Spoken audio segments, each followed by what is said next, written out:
Oh, thanks. Oh. Hey, good afternoon, everyone. I am Kara Sarah. I'm the Director of Resiliency at the Tampa Bay Regional Planning Council. And we're excited to have you guys join us and talk to us about what's going on with your vulnerability assessments. And so the first thing we want to know from you all is, where are you with your vulnerability assessments? And so I'm going to launch a poll so that we can be a little interactive today. So hopefully you can see the poll. So maybe you just started your vulnerability assessment, you're finished with it. Maybe you're starting it over again. Hopefully you're not stuck, but if you are, we want to know that too.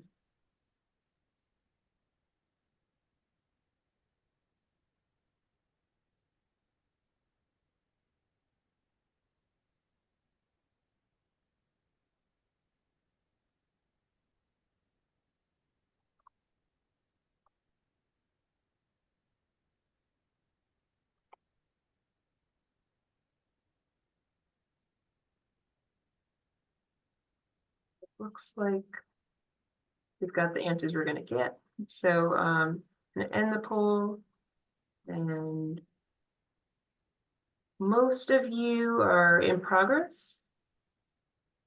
12 of the respondees, and then 6 of you have just started.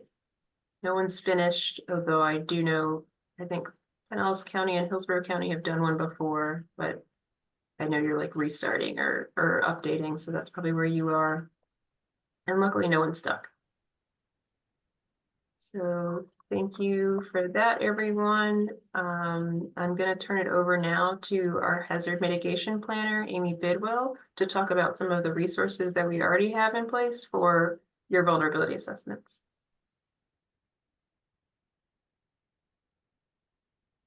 Hey, everybody. Just a rundown of a couple of things that we're doing for our communities. We're currently working on 2 vulnerability assessments, one for Citrus County and one for Hernando County. We've just kicked those off, so we're in the beginning stages there, data collection, public outreach meetings, steering committee meetings, and things like that. We do offer technical assistance, as Ashley had mentioned, things such as this forum so that we can come together and discuss lessons learned and best practices, and whatever you want to discuss about vulnerability assessments. We are also doing a high tide flooding study that covers, is it all 5 or all 6 counties, Kara? I always forget. 7. It's all set. Okay, 7 counties. Oh, so that including the 5 without the Citrus and Hernando, sorry. Right. Well, with Citrus and Hernando, we're doing the high tide flooding within their VA, but we're also doing high tide flooding for the rest of the region, so that data set is available and you can use that for your vulnerability assessments. And with that, I will kick it back to Ashley. All right, thanks, Amy and Kara. So I don't have any slides or anything like that. Again, this is like an open forum, and I really want to just get into a discussion with you all. I do have a lot of prompting questions. If everybody's feeling quiet, I'm hopefully able to tease out of you some of these topics. So the first one that I really want to focus on, which has been a challenge for us in Citrus and Hernando, is doing public outreach with your vulnerability assessments. I'd like to know what has worked and what hasn't worked. Did you get productive engagement? So if anybody would like to share that, because that's been a challenge for us with our work. So please speak up. Hi, this is Dave at Hernando County. Hey, Dave. How you doing? Good, thank you. So we had a bit of a challenge getting people to our first kickoff meeting. It was not publicized timely, so we really didn't have a lot of people show up. We have since rescheduled that meeting with the help of Amy, and we have that scheduled for towards the end of March. That media press release has been put out. Along with that media release, we put a link to a survey. They can go online and do the survey. There's not only the link, but also a QR code that people can scan. It'll bring them directly to the link. So far, I think we've had 6 people respond. I did send that information to Amy just a little while ago of what we've had so far in a Excel spreadsheet. So we'll probably send out another press release to our media partners probably next week as well, just to remind them. It also got sent to our county and city and community partners as well. So we kind of hit all the distribution lists as we could. So that's where we're at right now. Again, that press release just went out yesterday. We've already had some responses back, so I'm hoping that we'll get more. So Thanks for sharing that, Dave. Did anybody else have any experience with low or no turnout at their public outreach?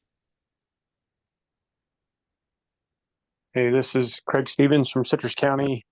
We did publicize ours, put it out on social media. However, we did not have any response from the community showing up. So Yeah, that's frustrating, Craig. Amy shared that with me.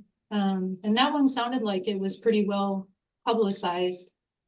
So that was definitely why we wanted to bring this up in this forum. It's just, you know, what maybe others have done in other communities to get people to get involved.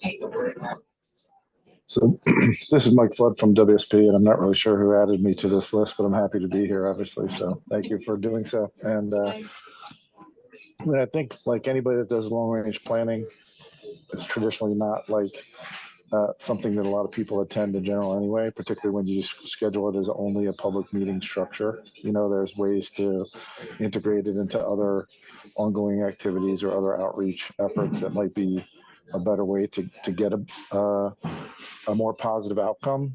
And I think that's one of the feedback points, maybe the DEP, is to say, you know, I think if the intent is to get input and buy-in, there might be potentially other ways to think about achieving that without kind of holding like a traditional public meeting, you know. So I do think that, you know, from what I've seen from the efforts that are ongoing, the turnout is fairly low. And then in the DEP framework, they're saying, well, how does that feedback being incorporated into your ultimate decision? And certainly you wouldn't want 4 or 5 people to show up to influence all of the follow-on decisions. So that's definitely a challenge of implementing these things. Thanks for sharing that, Mike. So I have Go a ahead, question for Amy. Mike. Sorry. When you say ongoing events or activities that are already scheduled, do you mean more like setting a booth up at an event and Yes, yep. tabling something? Yeah, you like the things that we're all aware of.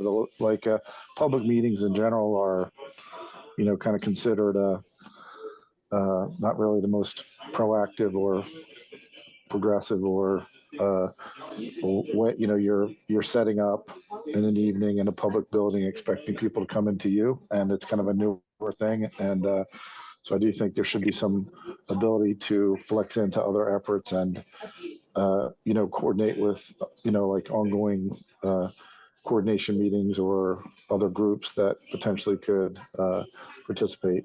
So, and certainly we're, you know, like the few years of nobody leaving their house. You know, we had years of people leaving their house, and then we had a bunch of years of no one leaving their house, and now we're trying to ramp that back up again. It's definitely a challenge of conduct these things, but I think that the feedback should be let's maybe work with the EP to enable, you know, that you can still meet the provisions of their bill without saying I'm holding these 2 public meetings, and that's what I'm going to undertake the input from these 2 public meetings and alter the trajectory of this plan. I think it needs to be thought through in a little bit more detail. Thank Right. I promised myself I wouldn't put anybody on the spot in this meeting, but Alan, I see you from Pasco County. Alan, I was wondering, I think you all have done public outreach or gotten to that stage, right? So I was hoping maybe you would want to share how that went for you and if you had a decent turnout. Yeah, we're just starting. We actually unless I'm misremembering, we actually haven't had any public meetings yet. There are our public meetings, our public outreach is planned for after we complete the vulnerability assessment. Our project might be a little bit different from others in that we're getting funding from the federal government through CDBG MIT. So it's coming from HUD to Florida Commerce to us. And the way we planned it out is to complete the VA and then have a meeting with our municipalities, followed by three meetings with the public. But we're in the middle of a full court press with our media relations team, and I'm grateful to have them.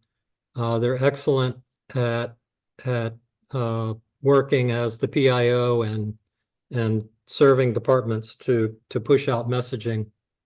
So we're working pretty closely with them to create a whole communications plan, public communications plan. We launched a survey for people living and working in Pasco County. And it was a soft launch to begin with, and then we went hard, I guess you would say, just a week ago or so, and we're up to 345 respondents on our survey. So that seems to be going well.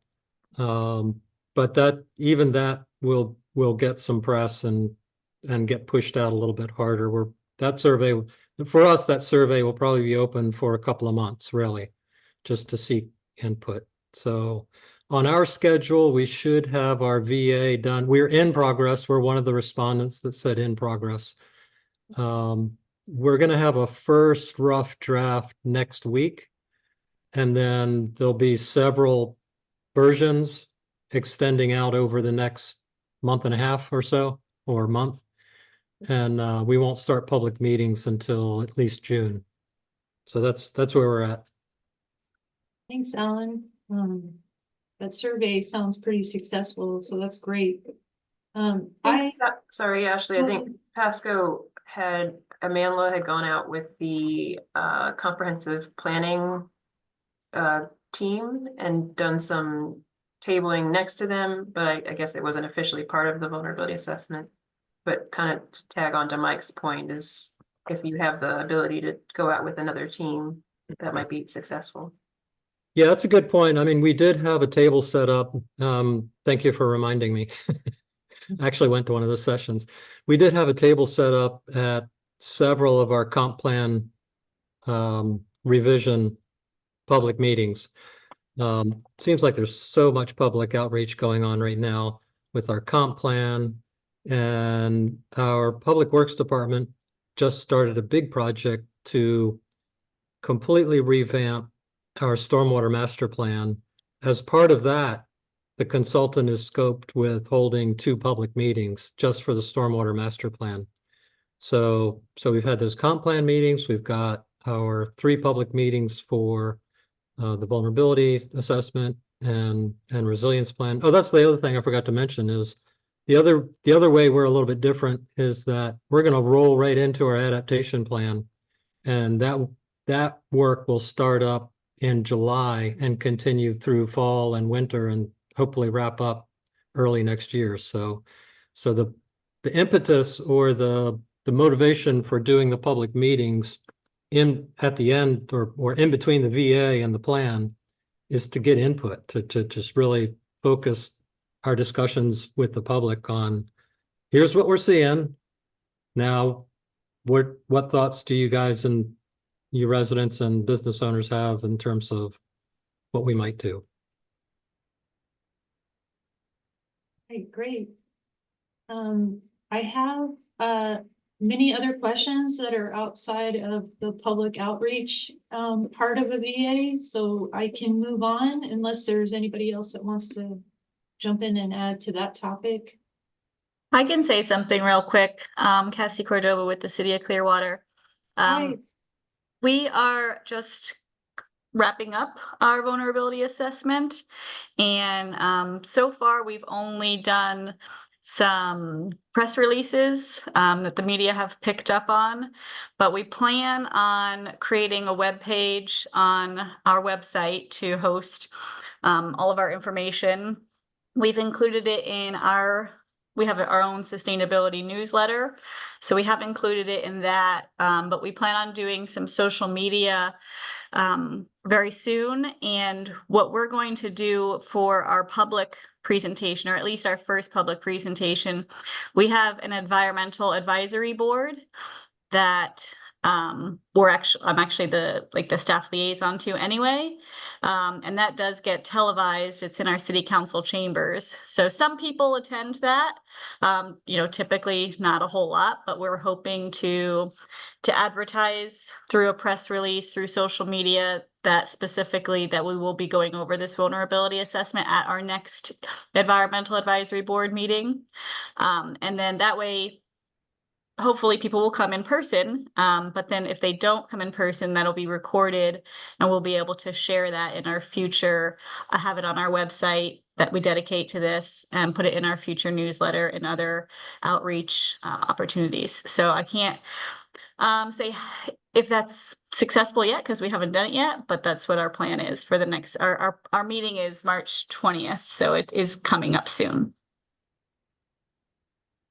Great, thank you for sharing that. Anybody else on the public outreach subject before I move on?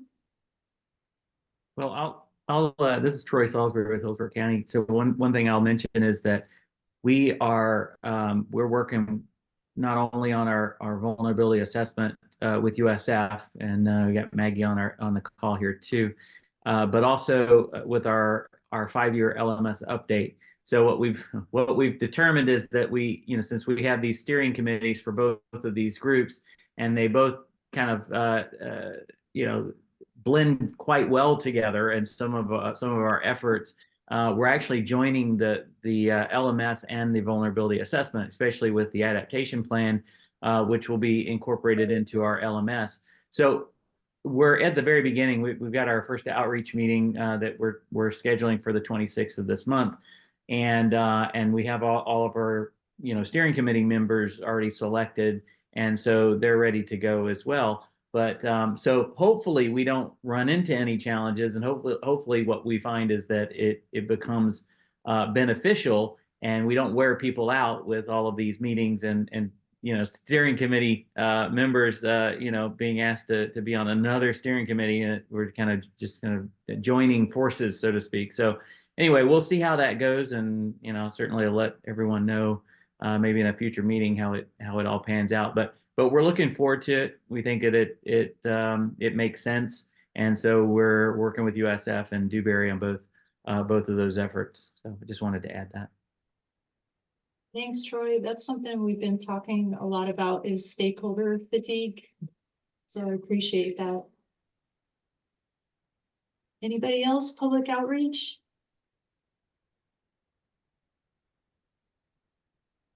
All right, I'm going to move on to something that I'm currently working on for our Citrus and Hernando VAs. And I don't want to go too deep into this unless people on the call want to. So I'll just ask a couple of prompting questions around data collection for vulnerability assessments and see where it takes us. But Karen, Amy, please stop me if I go too long on this topic. So in terms of data collection, kind of first off, I just was curious how other communities are defining critical asset. I personally have been kind of following the script of the statute, and then, also, in conversation with our counties. But I've had some confusion in the past around what is a critical asset. How does FDEP define that, versus maybe FDM has a specific definition for critical facilities. So I didn't know if anybody wanted to share anything about that, or Karen and Amy, if you want to jump in on this topic, let me know.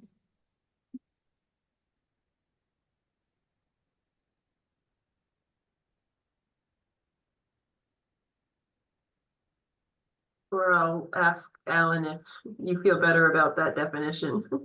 I think that was a challenge up front is what do you record? Do you just do your county assets or state assets? I think you had that question early on. Yeah, I sure did. Um, we're doing everything that we can possibly do. So and again, not to keep saying it, but we're a little bit different in that our vulnerability assessment is going to include our municipalities. So we're rolling our municipalities' assets into the overall vulnerability assessment, even though two of them are doing their own vulnerability assessments. Just because the funding's coming from HUD and the way that they wrote the scope, we're required to include our municipalities. Now, fortunately, we only have 4, okay? Not like you guys in Pinellas or somewhere else. So we reached out to them. We got data sets from most of our partner municipalities, and I reached out to our utilities team, public works team, facilities, GIS. We scraped together everything we possibly could internally. And then our consultant is also relying upon state databases to pull in whatever else is out there. So we're not limiting it to just county-owned assets. We're trying to put everything in there within reason, right? Okay. So I'm eager to see this first draft when it comes out. So just see how that worked. Yeah, that was a good segue for kind of a specific question I have around this is like, when do you know when to stop?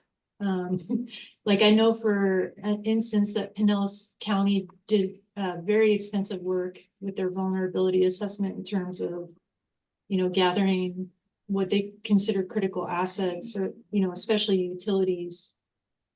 So that's kind of where I'm at right now is just, when do I know to stop? Like I've met this statute requirement. Should I go beyond that? That kind of stuff. So. Well, we know when to stop. When the calendar turns to June, we stop. Okay, noted. Does anybody have anything to share on this topic? Well, it's actually a bigger question, Ashley, and I think it's like you have to think about the context of what you're recording in DEP vulnerability assessment. Is they're saying look at infrastructure traditionally, like your critical, not critical. You could identify that at risk, and to them that's a 2-dimensional question.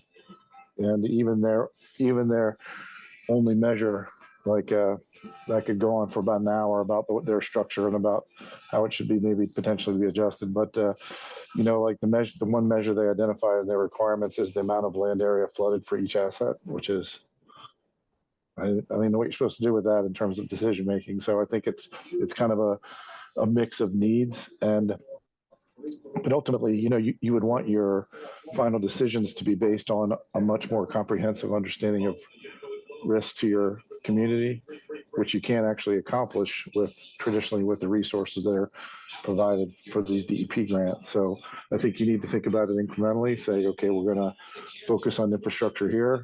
We're going to focus on community impacts. We're going to focus on social justice issues. We're going to focus on economic impacts, and then build up to a more comprehensive definition of risk, because ultimately you want to be able to make the case that you're making an investment and you're buying down all of these risks, and those are to more than just infrastructure. There's more to your actions than what this framework is set up to do. So I think that's where, if I were you, I would think about it, just say, we're gonna incorporate the infrastructure as required through the requirements, but we're gonna say that it's like the infrastructure step of the multiple steps we need to take to understand the fuller picture of changing conditions and vulnerabilities in this community. And when we get there, we'll be in a better position to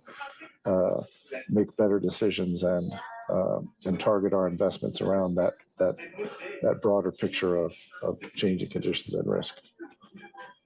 Yeah, thanks, Mike, because I'm already starting to feel like this tunnel vision of how do I meet the requirement? How do I meet the requirement rather than, I want to make this also meaningful work, that is beneficial to the community. So I'm leaning on Amy and Kara for that for sure.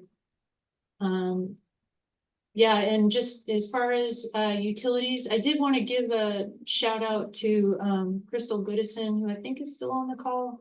She's been helping me quite a lot with, hey, Crystal, just, pointing me to some resources to supplement what I've gotten from the counties as far as utilities go. And yeah, I didn't know if anybody wanted to share anything about reaching out to, like Duke or Tico for utility data. Ashley, Maggie has her hand up. Oh, I'm sorry. Yeah, I think I just physically put it up. Sorry, I can't see everybody. No, I just wanted to piggyback on some of what Mike was saying and just, hi everyone, I'm Maggie I'm with the Florida Center at USF. So lucky to be working with Troy right now on the update for Hillsborough County, and just to say that some of the indicators we found to be really important, as well as kind of the critical assets that the state has identified, is just the social resiliency components. So there are some metrics that are just kind of industry standard, tried and true, like the CDC's SVI. We're debating right now whether or not to use that specifically or a different kind of handcrafted layering of social indicators, just to see kind of who has the resources to prepare, to evacuate, to recover, to come home after the storm, right? All of the things. And then just also looking at private property infrastructure. One of the things Taryn likes to repeat is just kind of looking at homes relative to when they were built according to the evolution of Florida building code, right? So a lot of Hillsborough County's shelter in place communities are in older homes. So looking at kind of the evacuation component. So it is a holistic picture, but there are certainly some indicators, as like I was just describing, that we found to be very helpful. Thanks, Maggie, for sharing that. Yeah, I'll find some links for the chat too for the. Okay, great.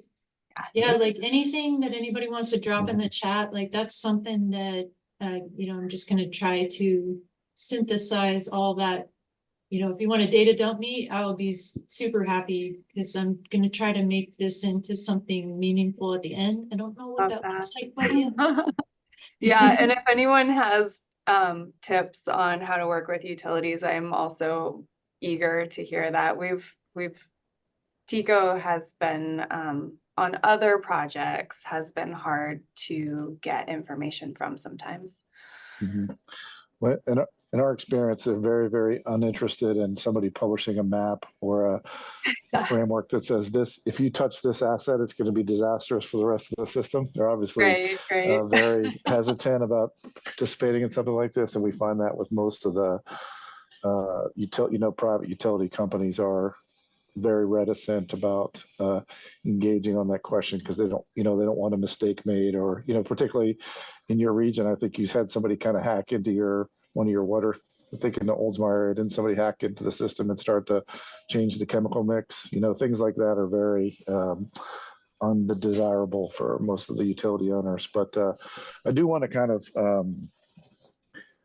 of revisit this question a little bit. And I think, Ashley, the best way to think about this is where you're going to at the end. And, for me, like one of the best trainings I ever did is I was a transit investment justifier, basically a capital investment guy for transit. And you want to talk about political pressures and a lot of criticisms, and you learn to refine your message around that. And your message has to be that we're making this investment, and there's a very clear outcome of what we're doing. And, you know, it's 12 at-risk houses with 35 people in it. It's not a neighborhood with a high social vulnerability index. You know, you want to be making that first case in your, when you get to the end, you want to be making that very clear case of the benefits of your investment. So as much as you want, you try and provide a very specific and detailed inventory to enable that on the back end.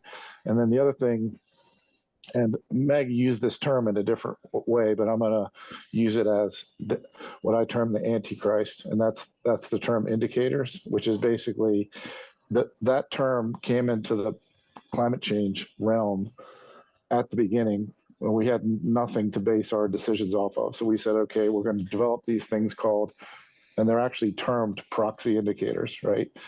We're going to develop these ways of trying to measure some level of a determination of impact. And traditionally it's, you know, like it's got high vulnerability, it's an old community and this, and therefore we're going to focus our attention in there. And really that was only intended to be a placeholder for more specific analysis, like to and back then we didn't have University of Florida sea level rise data. We didn't have the probabilistic representation of future storm surge. We didn't have this understanding of the physical impact on assets, but all that's kind of coming online. So that's really where you need to be kind of focusing, is just trying to be as specific as you possible in your data build, because ultimately this should be building towards making a case for something. And you want to start your, you know, your baseline of getting to the point of making the case should be built to say,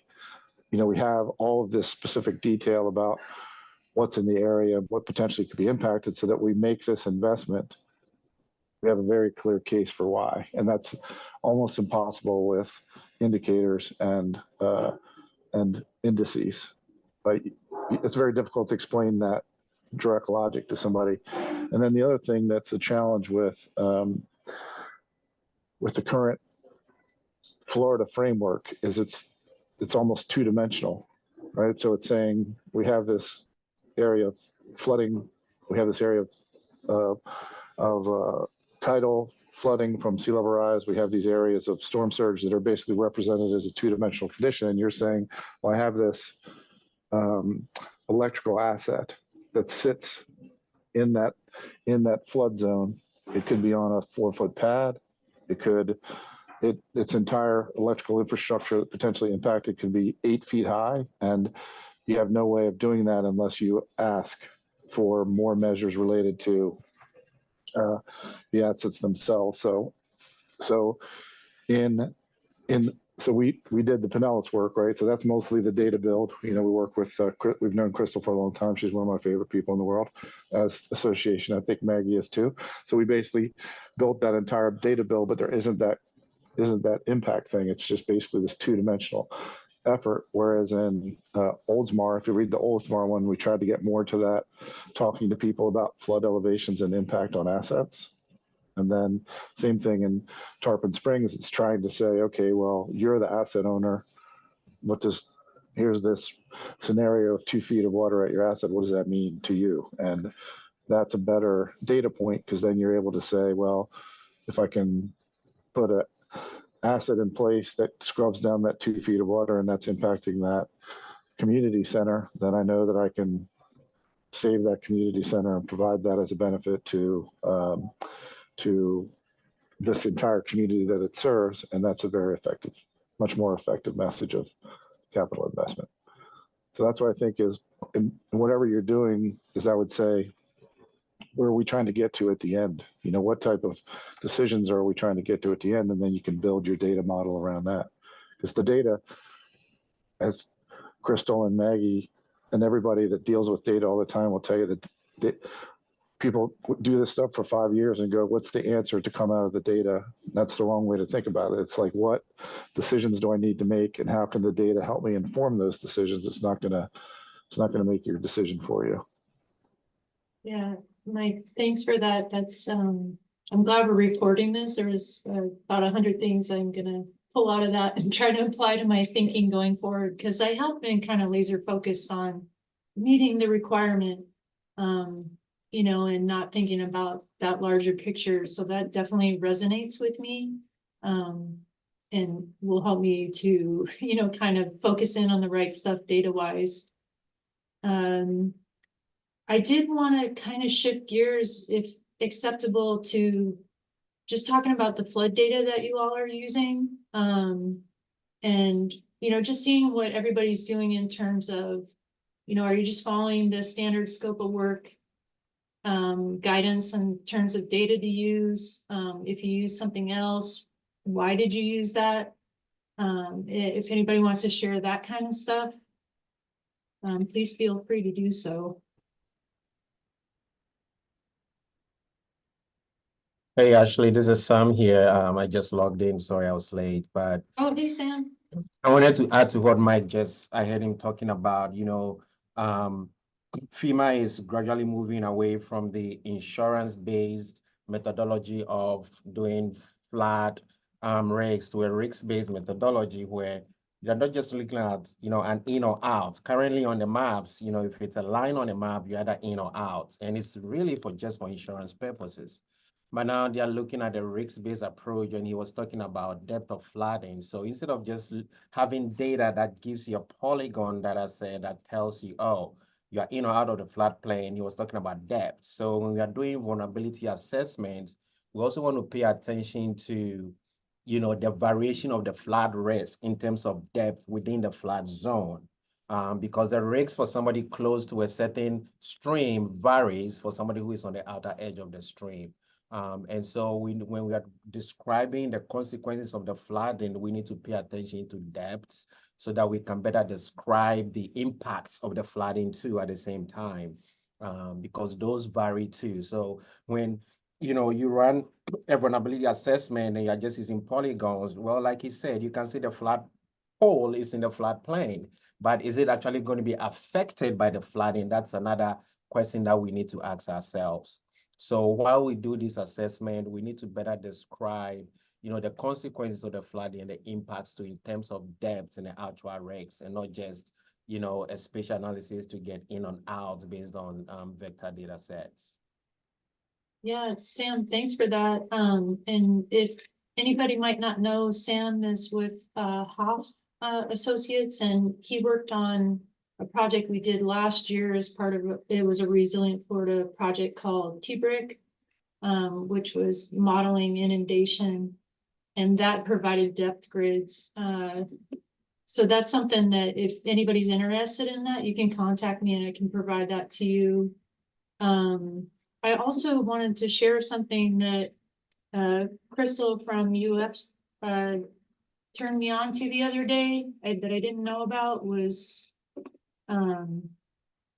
there's sea level rise depth grids at half-foot interval. I dropped it in the chat.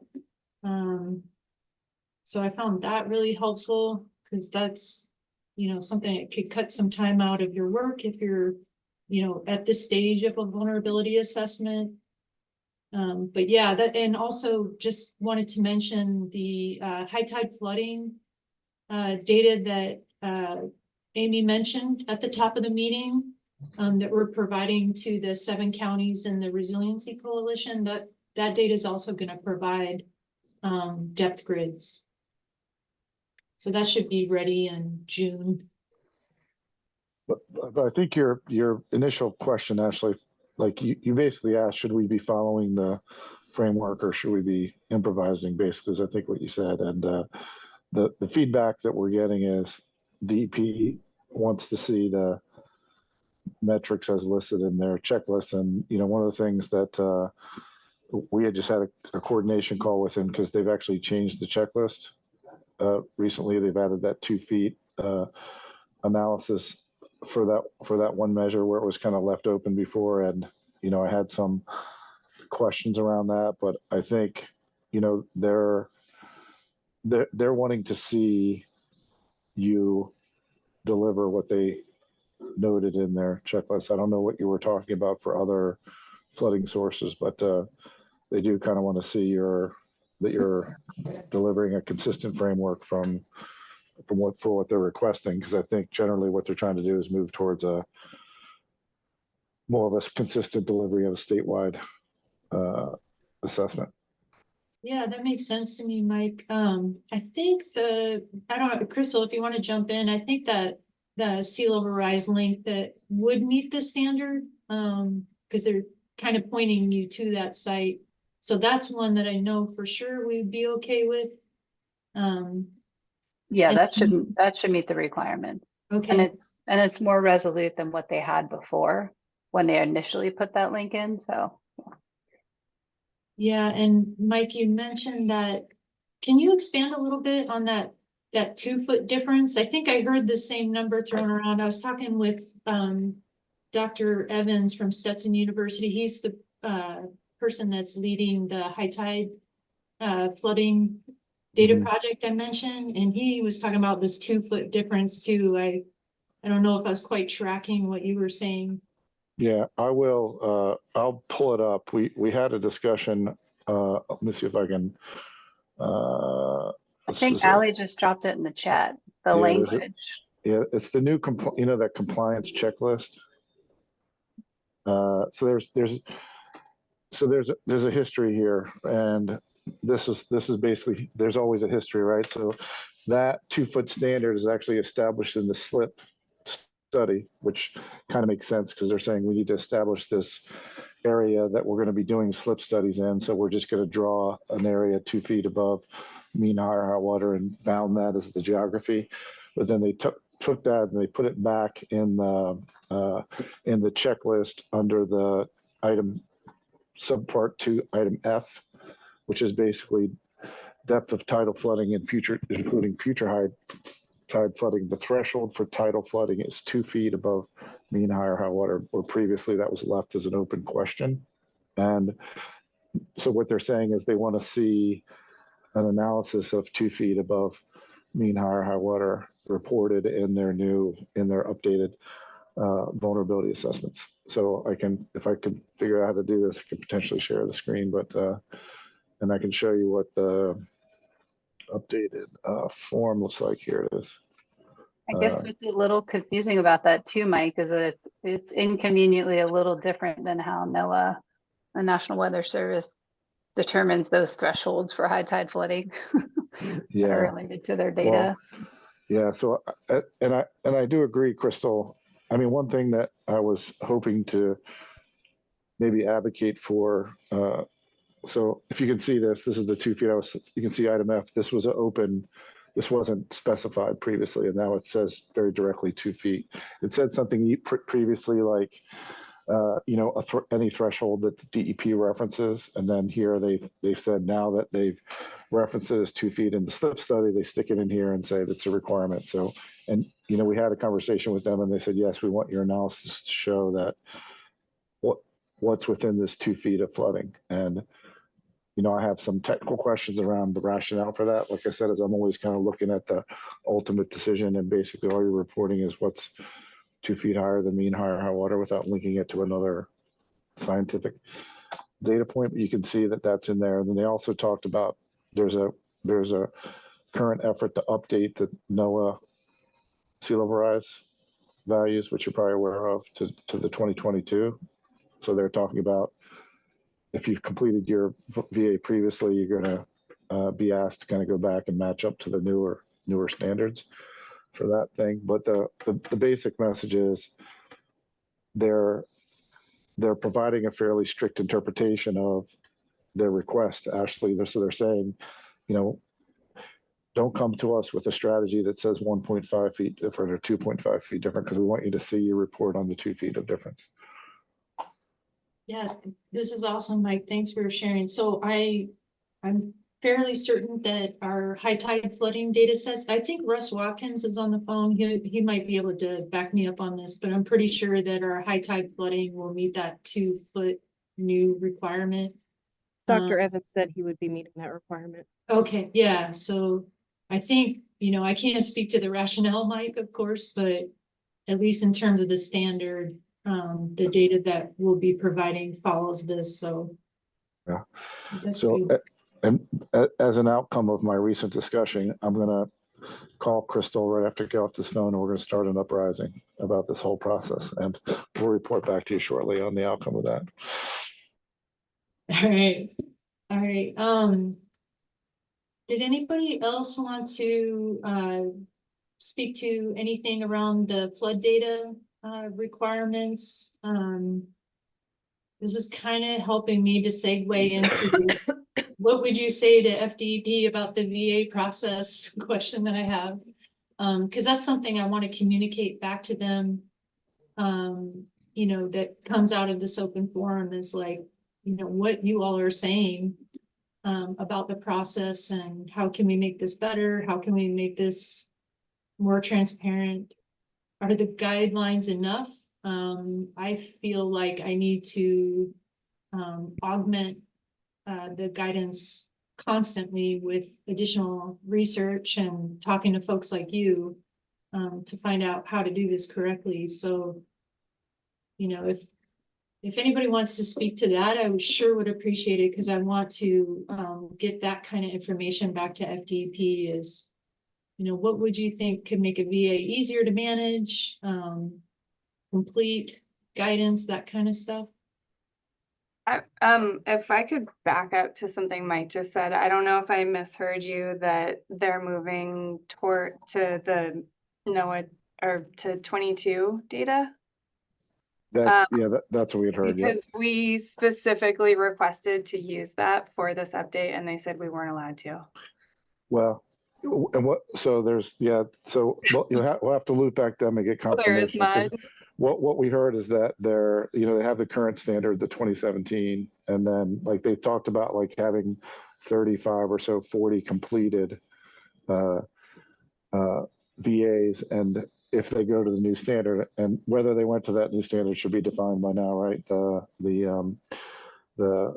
work is kind of being defined, so it'd be good to check back in. But this was like, okay, if we do end up transitioning to that new standard, then all of the completed VAs are going to have to go back and revisit for the new 2022 standard. So I think it's worth, following up and asking them specifically about the requirements there. But I think if you're funded under the current, you have to fulfill the 2017 and moving to the future. And what they said is, you know, they're going to make funding available to update all of the completed VAs to meet the new standards as required. Yeah.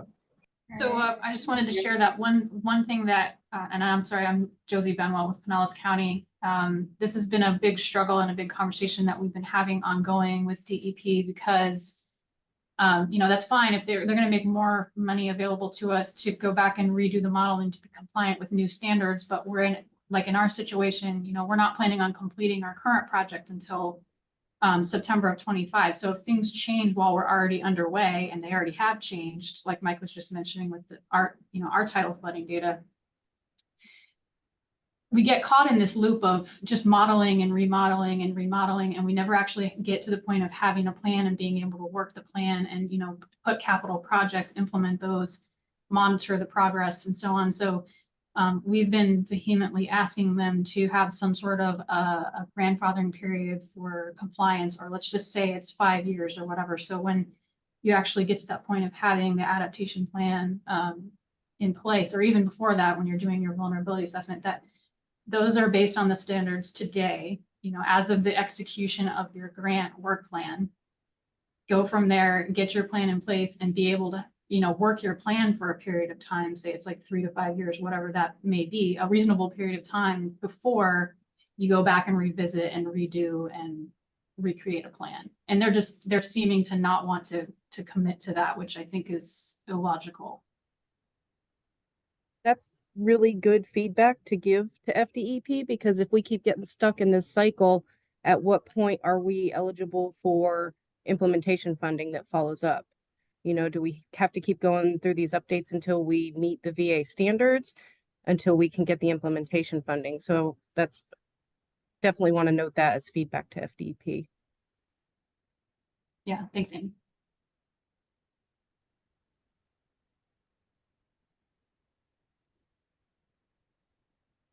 Did anyone want to add to that? I'm having a hard time taking notes of everything you're sharing. And handling the call.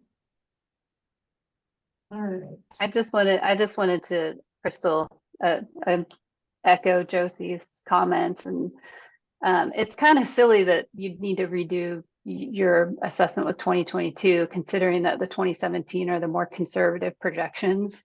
And it seems like that's something you could resolve if they're worried about over adaptation. You could resolve that within the adaptation plan and the implementation plan once you go to spend that extra money. So, and then these 2022 are going to get updated again. Every 4 to 5 years, we come out with a new projection. So, yeah, it just seems silly to have to go back and revise. I just want to add to that. I see somebody has their hand up, but I just want to append on to what Crystal said. Is the other thing that they were discussing is falling back from an intermediate high to an intermediate as the second scenario. So that would be an additional adjustment.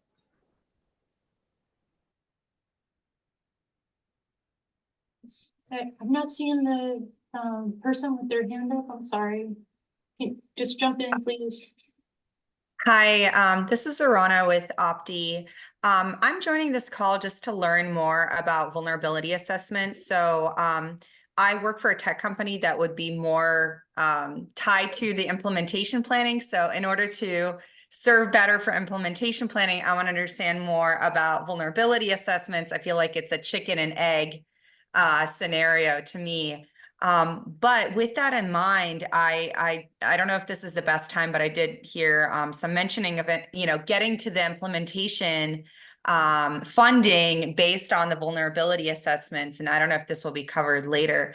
But I just kind of wanted to see how much of like implementation and thought of individual projects are on people's minds as they're doing it. Because I know, Ashley, as you've been talking, you've been mentioning getting requirements and checklists and we are, as a community member living here in Pinellas County, I would love projects to be implemented and see these changes. So how much is that on your mind and how difficult is this to kind of tie the pieces together, right? See the process from painting the outline of the picture to, what brush are you going to select, so to say. So that was it. I think I'm going to kick this to you, Amy. I feel like you have this broader vision of where we need to get to.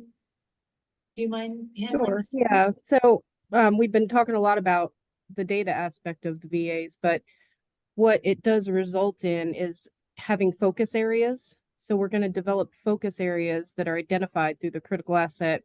We're doing exposure analysis and then sensitivity analysis for the critical assets. So the hope is to identify some focus areas and projects for that implementation funding. Does that answer your question? Yeah, it does. Thank you.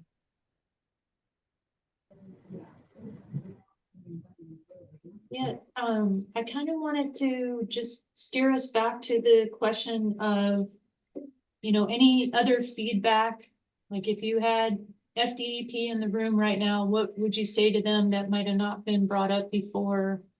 I want to make sure that that gets back to them. So if anybody has anything there, please speak up, or you can drop it in the chat.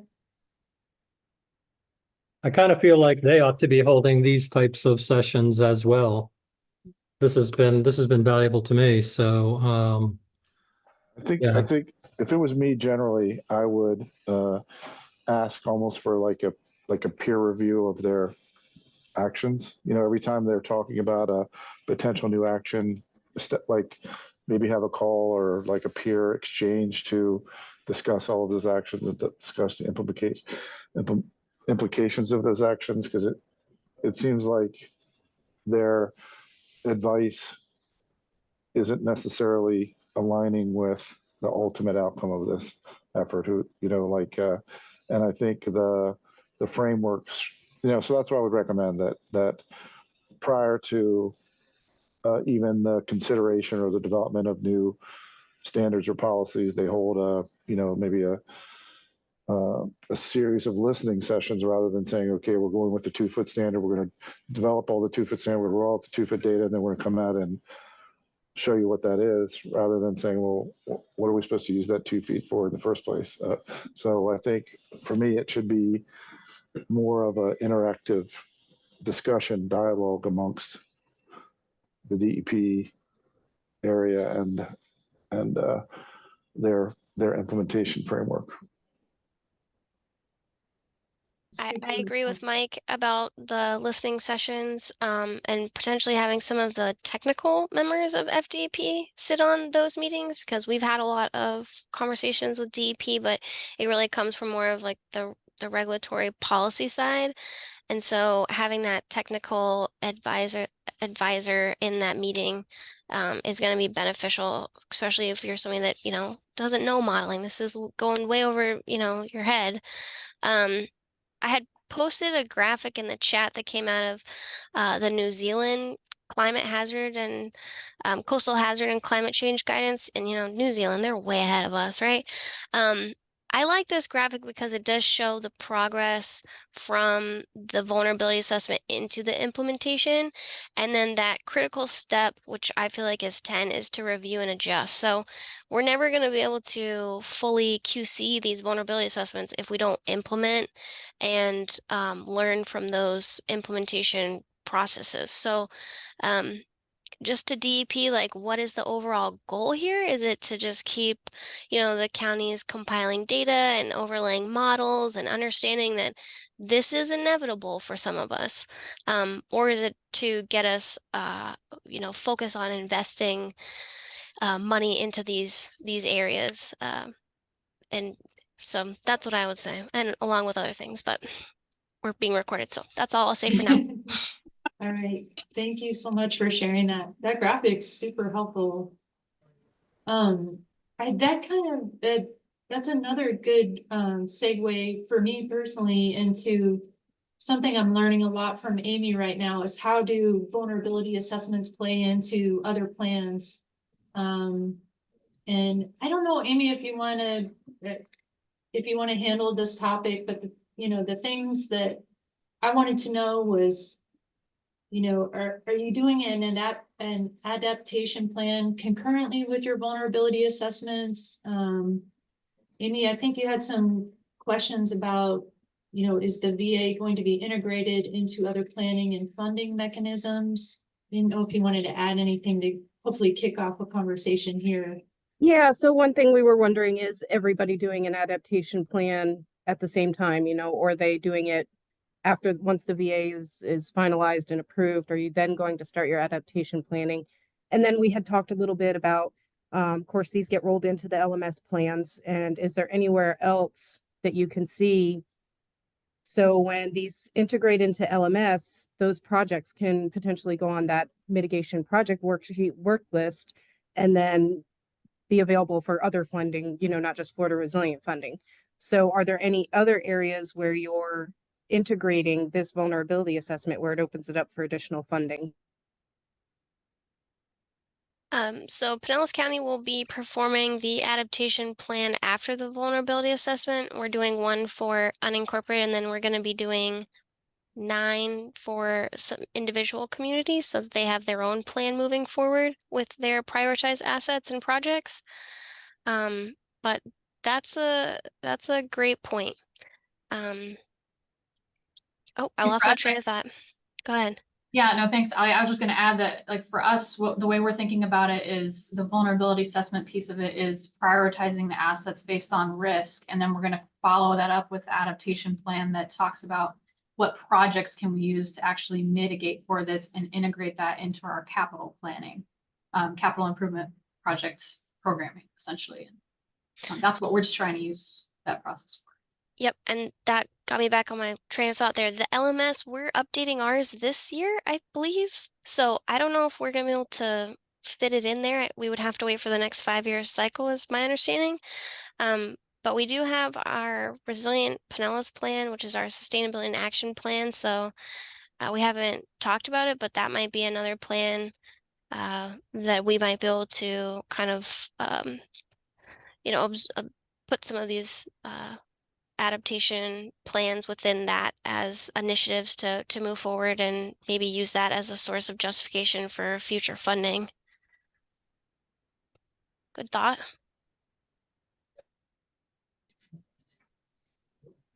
Great. Did anybody want to add anything else to that topic area? I want to start thinking about the time because we got about 26 minutes left.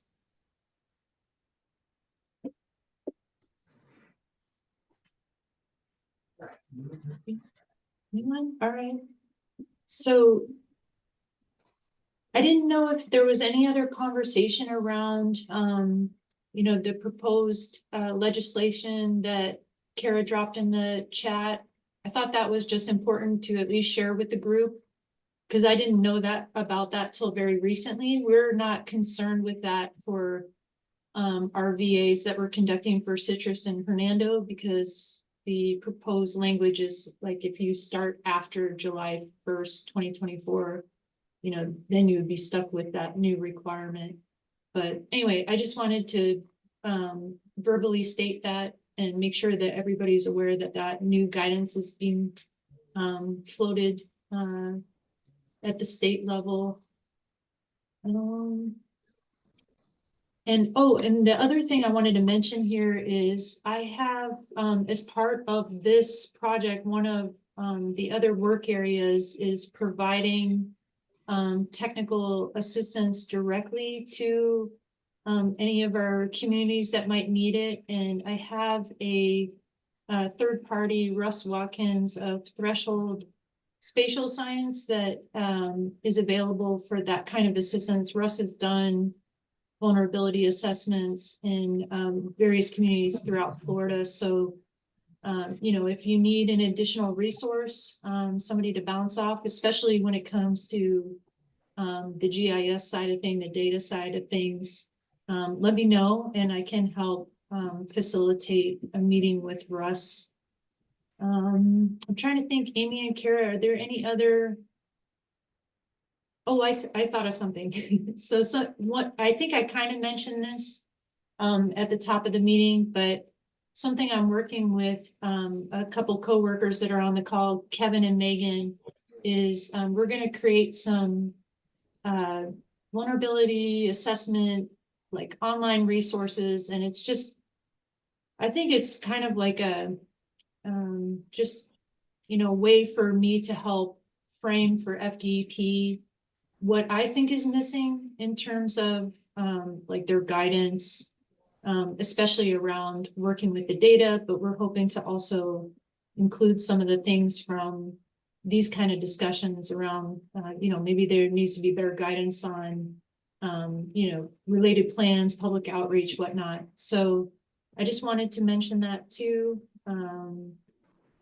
And of course, I'll share all that stuff with you all at the end of it. Kara and Amy, do you have anything that you want to jump in with? I think we had also talked about in some fashion having a landing page, where we would have the basic general information about the VAs and the grant and what's required, and then having where we can share like some of the stuff that has been dropped in the chat is great information. Somewhere we can, when FDEP makes their updates through, the legislation updates and stuff like that, where we can maintain kind of current information on these. I'm not sure, but wanted to kind of gauge interest on something like that.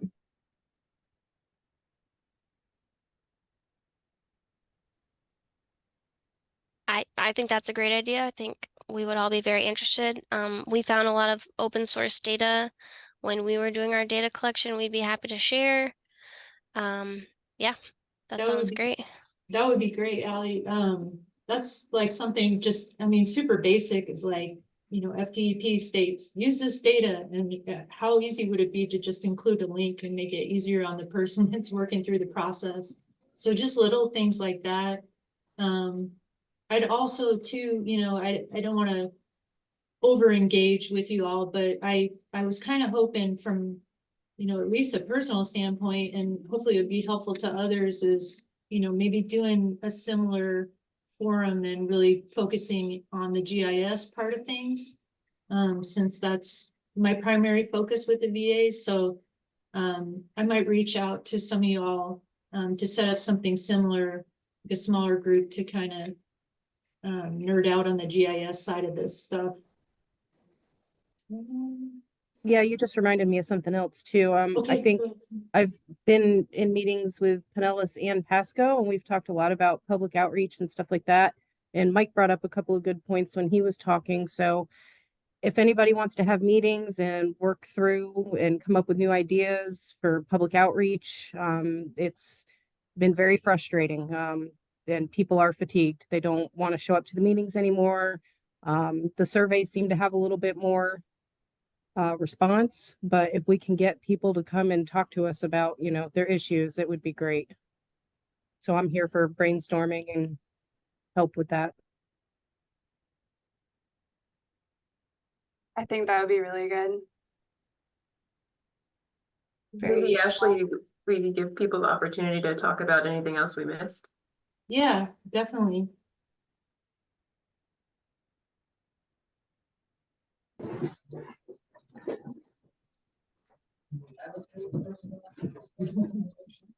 Anybody want to jump in here? I know we're over an hour now, so I want to be mindful of that, but please jump in if you have anything additional to share. All right, Kara, I think I can read the room. Well, hey, everyone, I really appreciate you joining the meeting. This was extremely helpful to me, especially a lot of the points that were brought up around, thinking about the bigger picture and why we're actually doing this work. It's easy to lose sight of this with all the, requirements and checklists and whatnot. So, and I'll stay in touch with you all about some of the, work products that we mentioned in this meeting. Allie and others, like I will be in touch about, maybe doing a more GIS focused, data focused, technical focused version of this forum. But yeah, I will look forward to, talking to you all soon, and I really appreciate your time and your thoughts. Kara, Amy, anything else? No, thanks everyone. All Thank right. you. Have a good day. Thank you. Thanks, guys. All right. Bye. Bye. Thank you.